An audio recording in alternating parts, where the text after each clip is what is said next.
नमस्ते दोस्तों, आइए आज हम तोता मैना की एक ऐसी कहानी सुनते हैं जिसको सुनकर आपका दिल सोचने पे मजबूर हो जाएगा कि क्या कोई स्त्री इतना निठुर हो सकती है जो अपने ही पति को किसी गैर मर्द के लिए मरवा दे।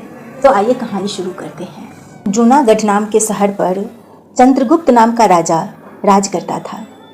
चंद्रगुप्त के 4 बेटे थे और चारों ही बहादुर थे, लेकिन उन चारों बेटों में मदन सेन प्रतापी होने के साथ साथ काफ़ी सुंदर भी था। मदन की पत्नी का नाम चंद्रप्रभा था। वह भी बेहद ही सुंदर व रूपवान थी। अपने समान किसी दूसरे स्त्री को सुंदर नहीं समझती थी। हर काम में होशियार थी। गाना भी उसे खूब आता था। एक दिन राजा चंद्रगुप्त ने मदन सेन को उसकी किसी गलती के कारण नाराज होकर देश निकाला दे दिया। राजा का ये हुक्म सुनकर मदन सेन चिंतित हो गया और अपने महल आ गया। मदन सेन को उदास देखकर उसकी पत्नी ने पूछा, हे प्राणनाथ, आप उदास क्यों हैं? आपका चंद्रमुख मुरझाया हुआ क्यों है? राजकुमार होकर भी आप इस तरह चिंतित क्यों हैं? मदन सेन बोले, हे प्राणेश्वरी, तुमसे क्या कहूँ और तुमसे कहने से लाभ भी कुछ नहीं। आज मेरे पिता ने मुझे 12 वर्ष के लिए देश निकाला दे दिए हैं, इसीलिए मैं तुमसे विदा मांगने आया हूँ। यह सुनते ही चंद्रप्रभा गस खाकर गिर गई और बेहोश हो गई। उसकी ये हालत देखकर मदन सेन के होश हवास जाते रहे। वह सोचने लगा, मैंने बहुत बुरा किया जो अपनी पत्नी से ये सब कुछ बता दिया। दासियों ने जब चंद्रप्रभा पर गुलाब जल छिड़का तो उसे होश आया। होश में आकर चंद्रप्रभा ने मदन सेन से कहा, हे प्राणेश्वर, आप मुझ दासी को छोड़कर परदेश चले जाएंगे तो मैं आपके बिना कैसे जी पाऊंगी? मैं भी आपके साथ ही चलूंगी। तुम मेरे साथ कैसे चल सकती हो? क्योंकि परदेश में अनेक प्रकार के संकट भोगने पड़ते हैं और तुम नर्म व नाजुक गलीचों पर चलने वाली, महलों में रहने वाली इन दुखों को कैसे बर्दाश्त कर पाओगी? मदन सेन ने पत्नी को समझाने वाले अंदाज में कहा, जितने भी दुख परदेश में उठाने पड़ेंगे वे सब आपके साथ रहते हुए सुखी से अधिक सुखमय मालूम होंगे। महल के सुख आपके बगैर जंगल के दुखों से भी अधिक भयानक प्रतीत होंगे। इससे अच्छा तो यही है कि मैं आपके साथ ही चलूं। चंद्रप्रभा ने आंखों में आंसू भरकर कहा। मदन सेन ने सोचा कि ये मेरे बगैर नहीं रह सकती, इसीलिए मुझे यह शोभा नहीं देता कि इसको तरपता छोड़कर चला जाऊं। बेहतर यही रहेगा कि इसे साथ ले चलो। इस विचार के मन में आते ही मदन सेन ने अपनी पत्नी से कहा, अच्छा, तुम उदास मत हो, हम तुम्हें अपने साथ ले चलेंगे। पति की यह बात सुनकर चंद्रप्रभा बड़ी ही खुश हुई और अपने पति के साथ जाने की तैयारी में जुट गई। अगली सुबह चंद्रप्रभा और मदन सेन शहर से निकलकर एक जंगल में पहुंच गए। जब चलते चलते थक गए तो एक उचित सी जगह देखकर वे एक बरगद के वृक्ष के नीचे विश्राम करने लगे। वे बहुत अधिक थके हुए थे, अतः ठंडी हवा के झोंके ने उन्हें नींद के आगोश में पहुंचा दिया। मगर कुछ देर बाद ही एक सांप ने रानी को डस लिया। सांप के डसते ही रानी तड़पने लगी। मदन की आंखें खुली तो रानी को तड़पता देखकर, सांप को जाते देखकर मदन बेचैन हो गए। कुछ देर बाद रानी बेहोश होकर विषमगिन से व्यवस्थित होकर मर गई। मृतक रानी को देखकर मदन सेन ऊंचे स्वर में रोदन बिलापन करने लगे। उसका रोना धोना सुनकर जंगल के जीव जंतु गुर्राने लगे। मदन सेन ने मन में सोचा, जब जीवन संगनी ही मर गई तो मैं अब क्या करूँगा जी के? इसी जंगल में प्राण त्याग दूंगा। मन में ये विचार आते ही रानी के लाश के पास से उठा और जंगल से लकड़ियाँ बीनकर इकट्ठा करने लगा। वह रो रो कर कहता जा रहा था कि रानी के चिता में मैं भी जल जाऊंगा। संयोगवश उसी जंगल में महादेव पार्वती पृथ्वी लोक का भ्रमण करते हुए वहां से पहुँचे। माता पार्वती ने जब मदन को रोने की आवाज़ सुनी तो उन्हें उस पर बड़ी दया आ गई। उन्होंने महादेव से कहा, हे प्रभु, कोई मानव हृदय विदारक स्वर में रो रहा है। उसके रोने से मेरा हृदय काँप रहा है। आप उस पर दया करके उसका दुख दूर कीजिए। पार्वती की बातें सुनकर महादेव ने कहा, हे प्रिय, मैं तुम्हें इसीलिए अपने साथ नहीं ला रहा था क्योंकि पृथ्वी पर हर प्रकार के दुखी मनुष्य हैं, हम किस किस का दुख दूर करेंगे। इस पर पार्वती ने कहा, हे स्वामी, कुछ भी हो, इसका दुख आपको जरूर दूर करना पड़ेगा। पार्वती की बात सुनकर शिव जी पार्वती को अपने साथ लेकर वहां आए जहां मदन सेन करुणा विलाप कर रहा था। शिव जी ने मदन सेन से पूछा, तू क्यों रो रहा है? तुझको क्या दुख है? आप मेरा दुख क्या जाने? मुझ में अपना दुख कहने की भी शक्ति नहीं है। जी चाहता है कि यह धरती फट जाए और मैं इसमें समा जाऊं। मदन सेन ने काफ़ी दुखी स्वर में कहा। मदन की ये बात सुनकर शिव जी को भी उस पर दया आ गई और उन्होंने उससे कहा, तू हमसे अपना हाल कह। तब मदन सेन ने उनसे कहा, महाराज, मैं जूनागढ़ के राजा चंद्रगुप्त का बेटा हूँ।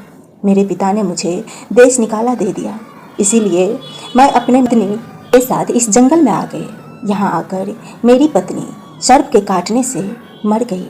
उसका विरह मुझसे सहन नहीं हो रहा है, इसीलिए मैं लकड़ियाँ इकट्ठा कर रहा हूँ ताकि मैं भी अपनी प्यारी पत्नी के साथ ही जलकर अपने आप को भी अग्नि के हवाले कर दूँ। मदन की ऐसी दुखी भरी बातें सुनकर महादेव ने कहा, राजकुमार, तू बड़ा मूर्ख है। यह तो संसार है, यह इंसानों का आना जाना लगा रहता है। एक दिन ये शरीर सबको छोड़ना पड़ेगा। तू ये भी जानता है कि इस संसार में कोई किसी के साथ नहीं आया है, न किसी के साथ जाएगा। तू बुद्धिमान होकर भी ऐसी बातें करता है। अगर तू जीवित रहा तो तुझे बहुत सी रानियां मिल जाएगी, इसीलिए तू मेरा कहा मान और इस विचार को त्याग दे। महादेव के इन शब्द को सुनकर मदन सेन बोला, महाराज, आपने जो कुछ कहा वह सत्य है, किंतु ऐसी पतिव्रता पत्नी तो मुझे किसी जन्म में भी नहीं मिलेगी और न इसका वियोग मुझसे सहन होगा, इसीलिए मैं इसके साथ ही मरूंगा। मदन के विचार सुनकर महादेव ने जान लिया कि यह अपनी पत्नी के बिना नहीं रह सकता। तब वह मदन सेन से बोले, राजकुमार, तेरी पत्नी जीवित होने का एक उपाय है। इस रानी की आयु 20 वर्ष थी, सो इसने भोग ली। तेरी उम्र 70 वर्ष की है, जिसमें से 30 वर्ष बीत चुके हैं। तेरी उम्र में 40 वर्ष अभी और बाकी है। यदि तुम अपनी आयु का आधा भाग अपनी पत्नी को दे दे तो तुम दोनों की आयु बराबर हो जाएगी। यदि यह बात तुम्हें स्वीकार है तो रानी अभी जीवित हो जाएगी। महादेव की बात सुनकर मदन ने कहा, मुझे स्वीकार है प्रभु, स्वीकार है। और महादेव ने मदन के हाथ में पानी देकर उससे 20 वर्ष आयु देने का संकल्प लिया और रानी के हाथ पैर पर पानी डालने से पूर्व मदन से कहा, इसमें एक रहस्य की बात है। जब तुम्हें रानी की आवश्यकता न हो तो यह संकल्प वापस ले सकते हो।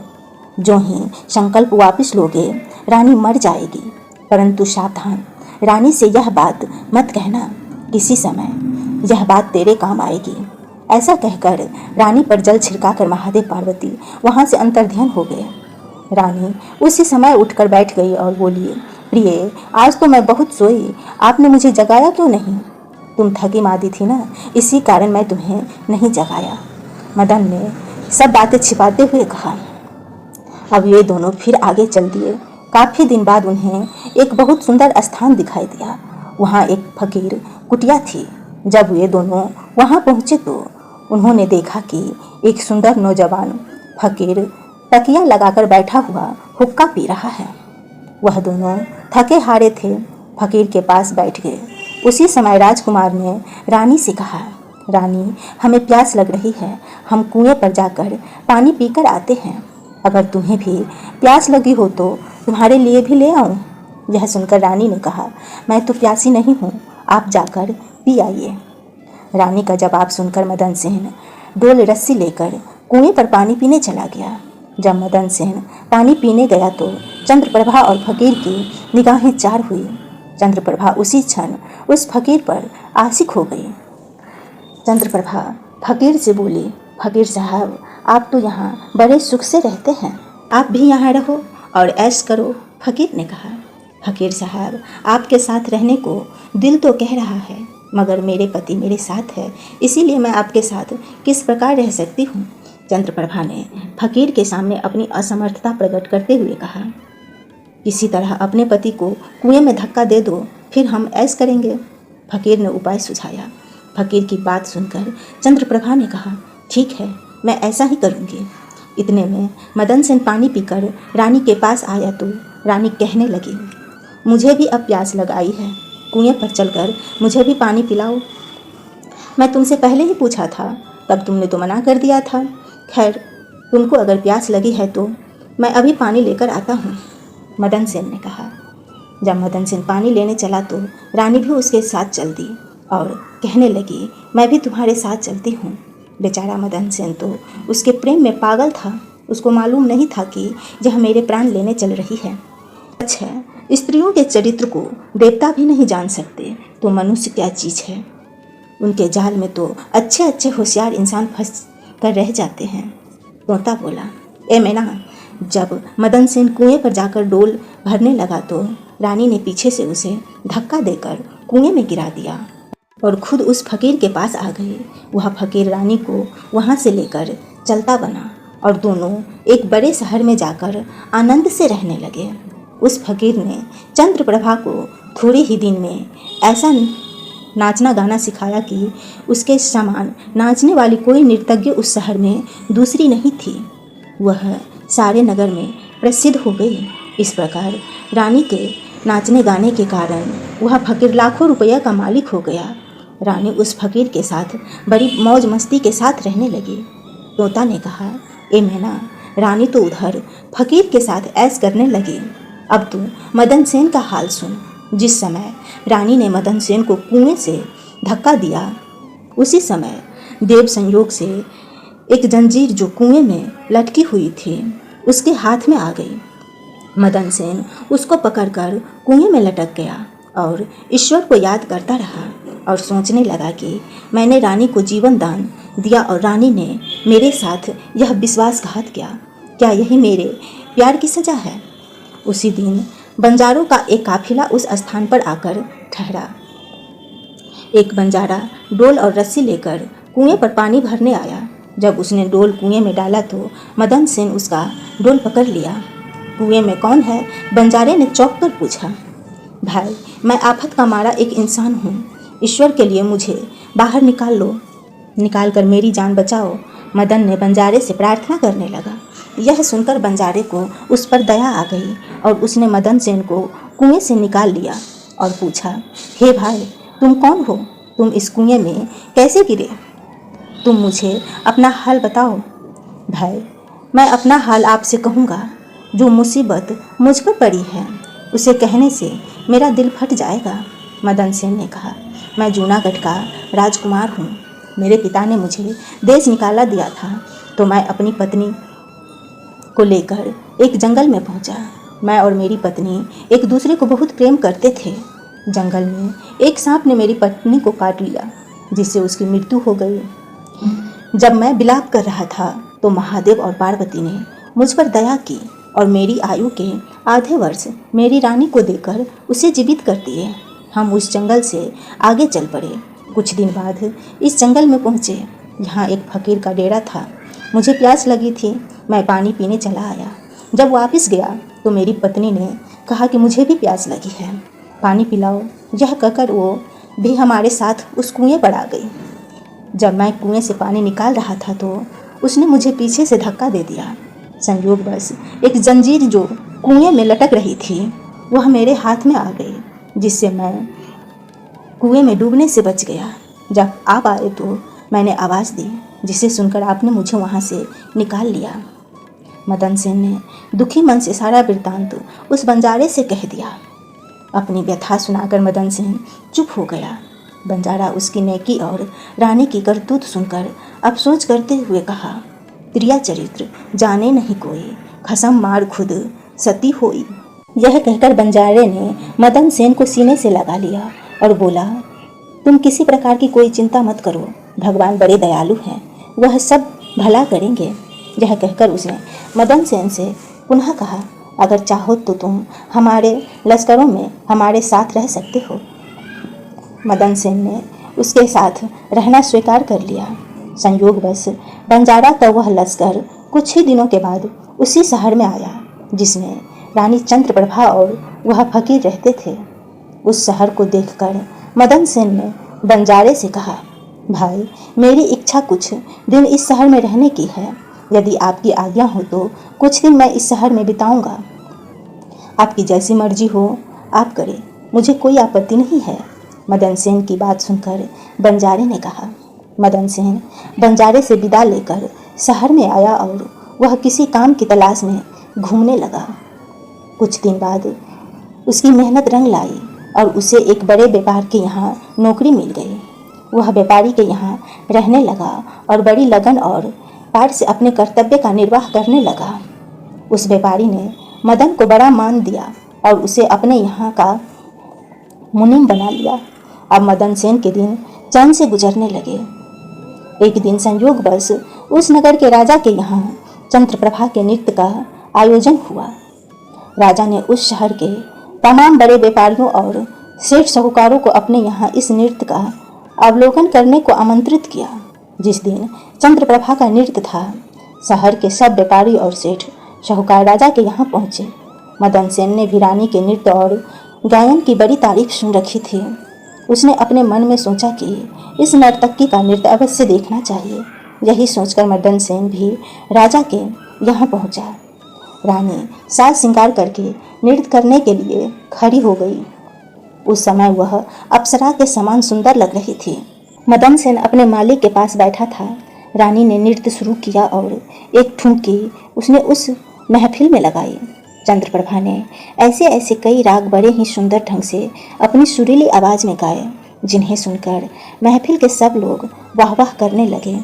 राजा से लेकर प्रजा तक सबने उसे ढेरों इनाम दिया। मदन सेन ने भी अपने हाथ की अंगूठी, जिसमें हीरा जरा हुआ था, उतार कर रानी चंद्रप्रभा को भेंट दी। रानी चंद्रप्रभा ने अंगूठी पहचान लिया और मन ही मन में कहने लगी, बड़ा गजब हो गया, कमबख्त मेरा पति तो जिंदा है और यहाँ आ पहुँचा है। अब यह मुझे जिंदा नहीं छोड़ेगा, इसीलिए कुछ ऐसा उपाय करना चाहिए। फिर उसने अपने दिल में एक उपाय सोचा, इससे बेहतर और कोई उपाय नहीं हो सकता। एक तड़कती रागनी गाऊं और राजा को रिझाऊं, और जब राजा खुश हो जाए तो राजा से उसे मरवाने की आज्ञा ले लूं। ये बात अपने मन में सोचकर रानी चंद्रप्रभा ने लचकती हुई रागनी गाना शुरू कर दिया।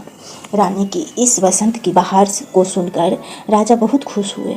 वह चंद्रप्रभा से बोला, हम तुमसे बहुत प्रसन्न है, बोल क्या मांगती है, जो कहेगी तुझे मिलेगा।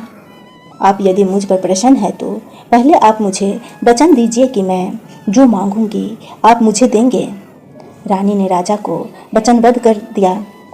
चंद्रप्रभा की बात सुनकर राजा ने चंद्रप्रभा को वचन दे दिया।